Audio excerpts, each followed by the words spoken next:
new leader there. It'll be interesting. Steph Peters has been at the forefront of the new information coming out, so it'll be good to talk to him about it.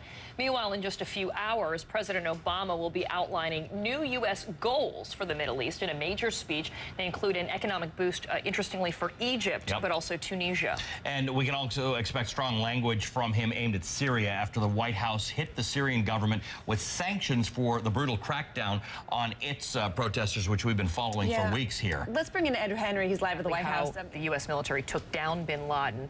We've been hearing more and more details. We're now hearing from Defense Chief Robert Gates, who's saying that he's worried that all of these leaks about the raid and about the killing are actually jeopardizing our ability to do this again for the people that are still out there on the most wanted list. Well, yeah, but we live in I have nothing against gamers. Every time, you draw me into this fight. You always call me a gamer, and then I say I'm not a gamer, and then the gamers all tweet me, what do you got against gamers?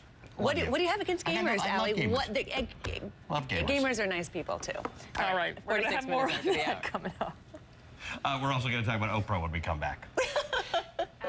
President Obama will deliver what's being described as a major speech on the Middle East. The president will outline new... 27 minutes past the hour right now. Welcome back to American Morning.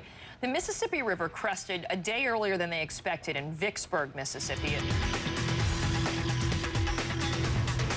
Welcome back to the most news in the morning. It's the sex scandal everyone's talking about today. Arnold Schwarzenegger's other woman, his housekeeper, and their secret son.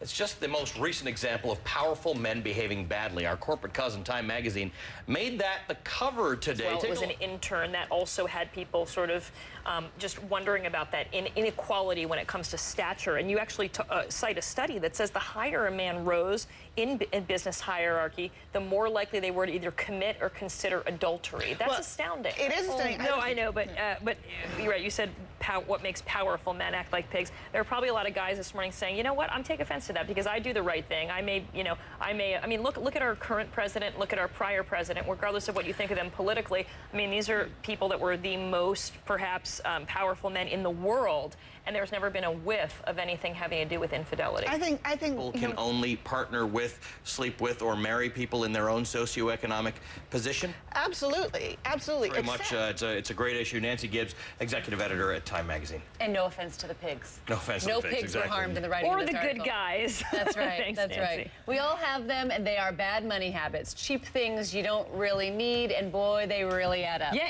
if you stop to think about it in a week, how much do you spend on things like ATM fees, on your coffee, your mocha latte extra hot? Anyway, it's our question of the day this morning. Later today, the former head of the International Monetary Fund is going to be in a New York court asking a judge to free him on bail. That's right. Dominique Strauss-Kahn is charged now with sexually assaulting a maid in his Manhattan hotel room. He says he's not guilty. He resigned his post, though, yesterday, saying he's going to devote all of his time to defending himself. Attorney Jeffrey Shapiro is defending Strauss-Kahn's alleged victim, representing her as her attorney. Thank you for joining us this morning. Now, prosecutors in the Special Victims Unit are taking care of the criminal part of this case. Tell us what your role is and how you came to represent her, and what your role is in the grand jury process. Well, my role, I do not play a role in the grand jury process. Personal level, you're not somebody who has a personal relationship with. So no, not at all. That means you're to launch a civil suit at some point. No, there's been no discussion about any work that you're doing for her. Absolutely. I want to ask you a little bit about her state of mind because she had to testify in front of the grand jury yesterday, and that's an ongoing situation. She may be called back. They have to present this case out there by Friday. What has it been like for her to have to relive, what she claims happened to her, and also how is she doing? I don't know that... Her lawyers supported her when and police supported her when she first reported this attack? Yes.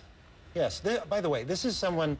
Her 15-year-old daughter. Well, they are together, yes. And can you tell us a little bit about what the next steps are for her? Obviously, she's not going to be going to work. Now she's in a process where she's going to be in the legal system for, God knows how long. Well, fit into this prosecution in the system that she's in at the moment? Well, I think the answer to that... The defense is saying that they believe that the evidence will show that it was consensual. They're also pointing to his behavior after the incident, that he calmly went to lunch with his daughter, not necessarily in keeping with someone who had just committed a violent crime. What physical evidence, if any, will help prove her story? Well, The physical There were swaths of carpeting that were removed from the floor, as well as other things. How is that going to play into proving that it was not consensual if his defense is that this was a consensual sexual encounter? Again, my commitment to the district attorney's office is that take a quick break. When we come back, more news on the Arnold Schwarzenegger-Maria Shriver front. The other woman now revealed, and also perhaps some legal moves on the part of Maria. And hands off the 401k.